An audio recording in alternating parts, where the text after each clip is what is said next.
First up, we're going to add in the new filter and valves. This morning, we are going to add in a little filter, courtesy of one of your lovely comment recommendations. Filter to stop any bits potentially going into the pump. So we take this, it fits directly on, doesn't it? Yeah, goes on that. Yeah. We'll reserve judgment on the accumulator that Yes. goes after. Yes. We'll see how we perform before we buy it. Yeah, because we actually did test it. I don't think we showed it on the film. So the accumulator that would go this side of the pump is what would make the water constant instead of like squirty. But we did try it off camera while we were fitting it, and it was fine, wasn't it? So at the moment, we're just going to leave that and see what it's like. We could add that in afterwards, but for now, we're just going to do the filter and then get the rest of the Truma hooked up, really. You in? Yeah. So just a short bit of the pipe, don't we? And then that's it. It's very neat. We also bought a couple of one-way valves, as well as the corner piece we needed to finish off installing it here. There we are. That's it. Done. So you can unscrew this bit and clean it out. It's got a little rubber seal on. Clean it all out. Put it back on. Should last a few years, eh? It should last forever. Should last forever. Okay, cool. There's no life to it because there's no filter. As such, it's just a screen. It's a metal screen. Yeah. So, yeah. Cool. That's it. Job done. That was in fact not job done, but we'll come back to that later. Okay, so these one-way valves are designed to stop any bacteria from the hot water going back into the system. So they go on the cold water pipes after the tap and after the shower. So I'm going to put one of them here. Make sure you put the inserts in. These are a bit easier to go in than the other ones. Right, arrow pointing up. And they just push on? And they just push on.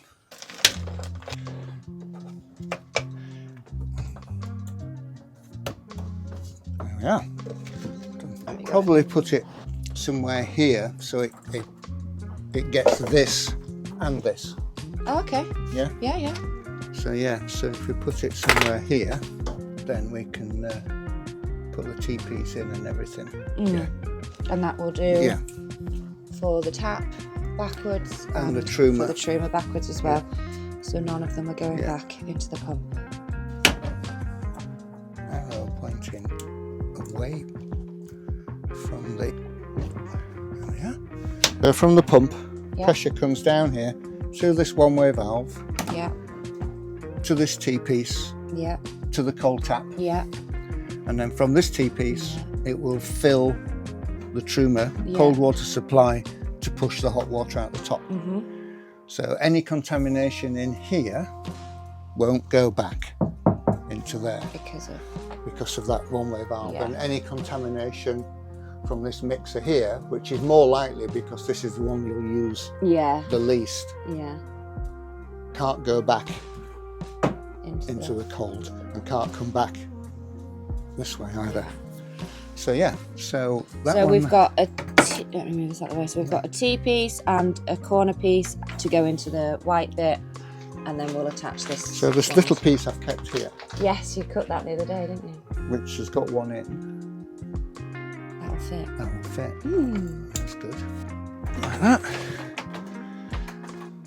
And I think we now put some water in. Like that. And I'll go get a watering can of water. We'll put it in, put the pump on, check for leaks. I've got a cauldron. Dad's getting some water. We're going to put some water around the system. Not terrifying at all. Oh, here he is.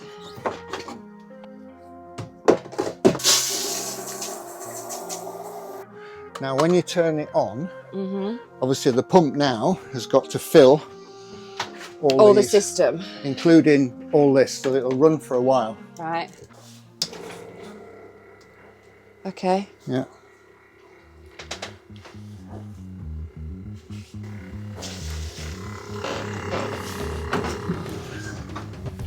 Houston, we have a problem. No water. No water. Can you see the water going through the filter? No, there's nothing coming through the filter. So we decided to take the filter off and run the system without it because we had it working beforehand that way. Try again. Oh, should I turn this on now? Yeah. And it does work. And it also becomes quite apparent that I do, in fact, need an accumulator. Okay. So it's coming. You can turn that off. Right, we found our first leak. The cold fixing to the shower. A couple of drops of water coming out of there, so Dad's just going to take that off and re-tape it.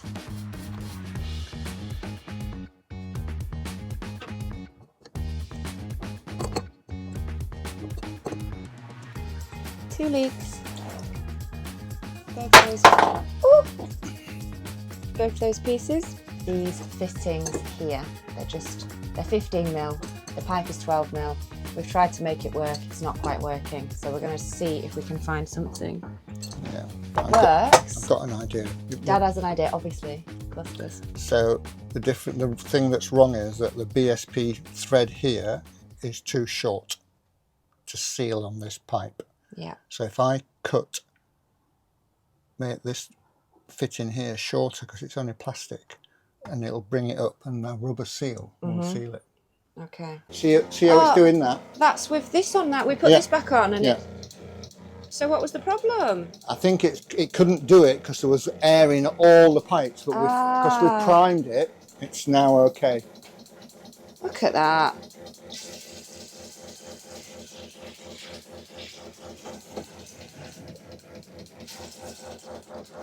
That's not bad at all, considering there's no accumulator on it. Yeah. Turn the pump off, that's it. Yeah. Okay. So we need an accumulator. We've got that working. Yeah. I'm going to take this off now. Right. Because that one's still dripping. Look, you can see it leaking. Yeah. You can see the water. So I'm going to take this one off. I'm going to cut it down.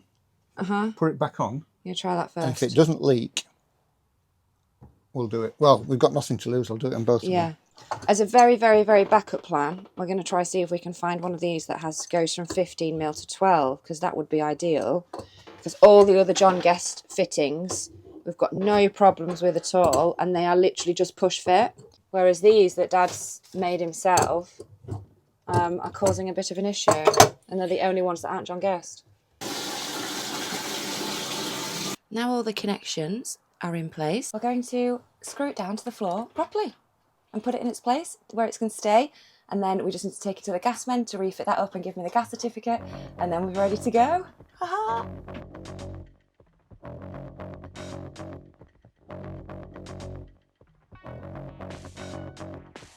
Next up is the exhaust hose. So we measured, the inner tube has to be at least 2 feet. You also have to compress it 1 inch on each side, so we had to allow for that in the measurements as well. So we took it inside and cut it, then we checked the instructions to make sure we were doing the right thing before attaching these 2 fixtures to the ends. This is what tightens it onto the Truma. And then we had to measure for the top pipe, which was actually I think 3 or 4 inches longer because it's got further to go. And we used a piece of Gadget John's excess as practice before we then cut the actual one that came with my Truma. Then all we had to do was tighten everything up, put it all in place, and make sure nothing moved.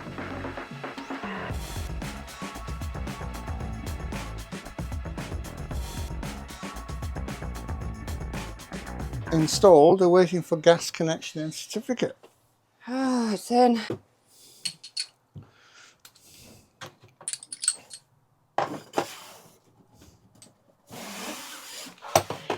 So that's sort of as far as we can get with the Truma for the moment.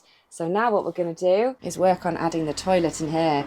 We've got to drill through here for the toilet filter, which we've kind of a while ago built these for it to sit on.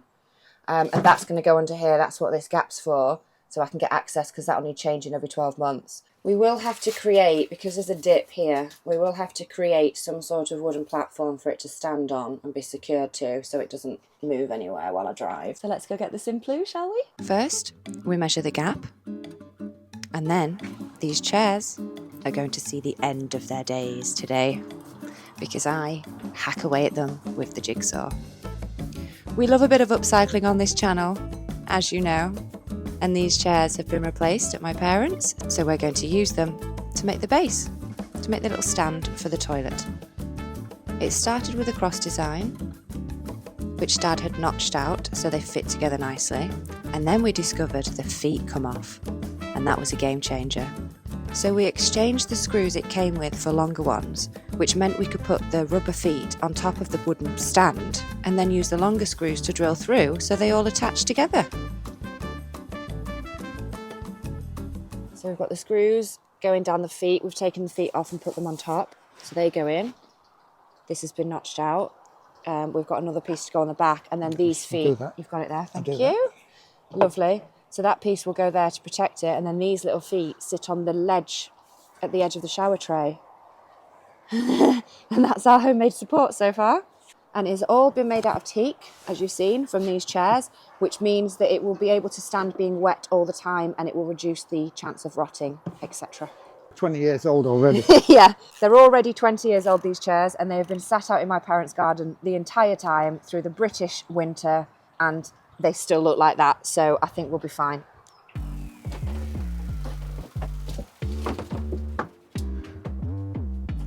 Seems to be. That looks all right, doesn't it? Seems to be okay, doesn't it? We just have a little gap underneath both the feet, so we need to sand this bit down.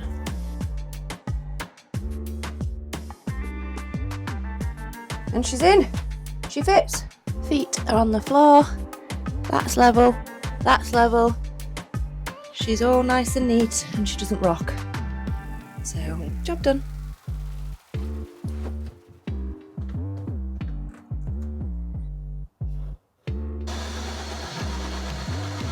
And that should go there. That fits in, yeah. Like that. So we just put a bit of silicone around that. And now we'll do some silicone and we'll just leave it. Yeah, let it dry. Simploo. Simploo. Very simple to install.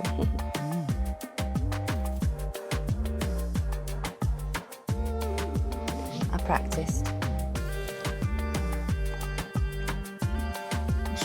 That's it. Not bad.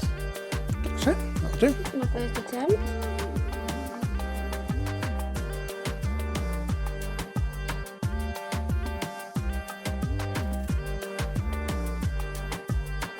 And this is the stage we are at now. All the water pipes are in and working. The gas pipe's just there, waiting to go back to the gasman to get that fitted. The exhaust pipe is fitted. The next thing to do is install this piping to the 4 different vents here for the heating. However, we're waiting for the plastic ends that fit on the end of here, so that's why we've not done that yet. We're waiting for those to be delivered, and then we're going to put one in the bathroom underneath where that toilet's gone through. We're going to put 2 in the living space and 1 in the garage. And you may have noticed the attention to detail. This vent is perfectly in line with these handles. The bottom of that handle lines up perfectly with the vent. And it's little details like that that make me very, very happy indeed. It's all becoming very exciting, very real, very close to being finished. Can he wait? Very fed up of it now. But she makes me smile every time I come in. Woo! The shower door has also arrived, so we'll be fitting that once the toilet's sorted. So we've put the toilet in, as you've seen, and I've been for a drive and it has moved ever so slightly. So what Dad has suggested is we're going to create sort of like a little plastic fitting here underneath the toilet 2 seats, cut out holes for the seats to fit in, and then silicone the plastic that on here. The 2 feet of the toilet will then slot into the 2 holes to stop it moving, but then it gives me the ability to still lift it out if I want to. So that's the plan with that. You're all up to date again. Thank you so much for watching. Your support is invaluable. Catch you next time to finish off this. Peace out.